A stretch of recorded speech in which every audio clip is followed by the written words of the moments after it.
Halo, Assalamualaikum, berjumpa kembali di channel Siward TV. PKS kritik soal PAN gabung ke pemerintah, iri bilang aja bos, ditulis oleh Syardi dari siward.com. Setelah Amin Rais keluar atau bahasa lainnya didepak dari PAN, dan Zulkifli Hasan menjadi ketua umum dengan mengalahkan jagoan Amin, PAN mulai mengubah arah dukungannya. Terlihat kalau PAN condong mendukung pemerintah. Dan baru-baru ini PAN menyatakan diri resmi bergabung dengan koalisi pemerintah. Zulkifli Hasan ikut dalam pertemuan partai koalisi dengan Presiden Jokowi, didampingi oleh Sekjen Edi Suparno ke istana. Saya tidak berkomentar banyak mengenai PAN yang resmi bergabung dengan pemerintah. Toh kita sudah tahu ini akan terjadi. Artinya koalisi pemerintahan semakin gemuk, sedangkan oposisi makin kerempeng, tersisa beberapa partai yang masih jual mahal dan ego tinggi. Salah satunya adalah PKS. Partai ini memang sudah identik dengan oposisi dan tidak sejalan dengan pemerintah saat ini. Di satu sisi ini bagus karena kalau PKS gabung ke pemerintah rasanya gak rela gitu.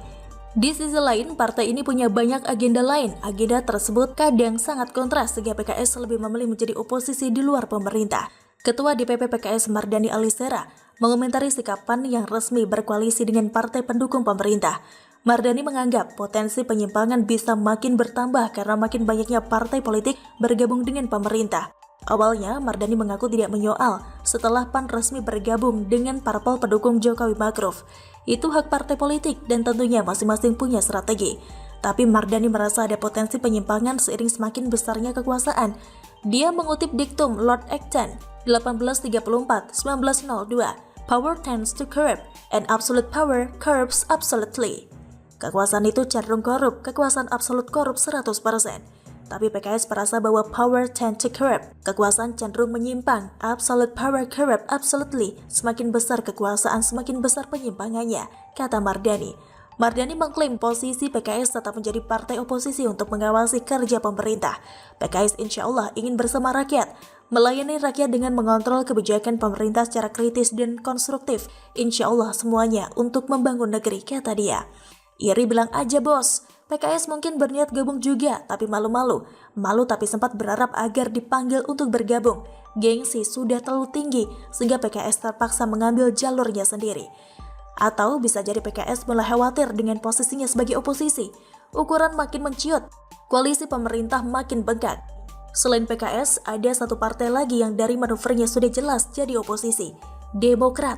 Dua partai ini jelas orientasi dan arah politiknya. Tapi sayang, dua partai ini terlalu kecil. Kalaupun ditambah partai kecil lain, tetap saja ukurannya mini dibandingkan koalisi jumbo pemerintah. Jika dipersentasekan, gabungan kekuatan antara PKS dan Demokrat hanya sekitar 15%, dan sisanya 85%. Bisa dibayangkan betapa besarnya kekuatan koalisi partai pendukung pemerintah. Sementara itu, elektabilitas PKS menurut survei juga semakin menyusut dan dalam kondisi yang tidak bagus. Bisa-bisa bakal out dari Senayan. Lucunya dengan menjadi oposisi sejati, PKS berdalih ingin tetap bersama rakyat. Jadi, pemerintah tidak bersama rakyat. Cuma PKS saja partai yang paling dekat dengan rakyat. Apakah PKS satu-satunya partai yang paling paham dengan rakyat? PKS jangan sok merasa sudah mewakili rakyat hanya karena menjadi oposisi. Seolah rakyat hanya mendukung oposisi. Kalau beneran rakyat mendukung penuh, tidak mungkin suara oposisi hanya sesedikit itu. Oh iya, jadi teringat dengan gubernur yang kena kritik karena mobil dinas yang harganya fantastis. Itu kader partai mana ya? Ada satu hal yang saya setuju, yaitu tidak ada oposisi cenderung tidak begitu bagus dalam demokrasi. Kalau semuanya bergabung tanpa oposisi, tidak akan ada kritikan. Pemerintah juga banyak kekurangan yang perlu dikoreksi.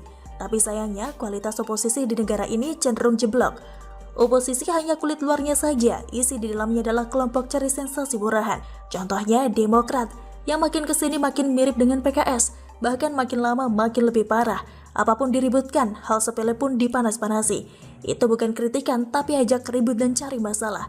Bagaimana menurut Anda? Silahkan tulis komenan dari kolom komentar. Jangan lupa untuk like, subscribe, dan share. Siward TV pamit, sampai jumpa. Wassalamualaikum warahmatullahi wabarakatuh.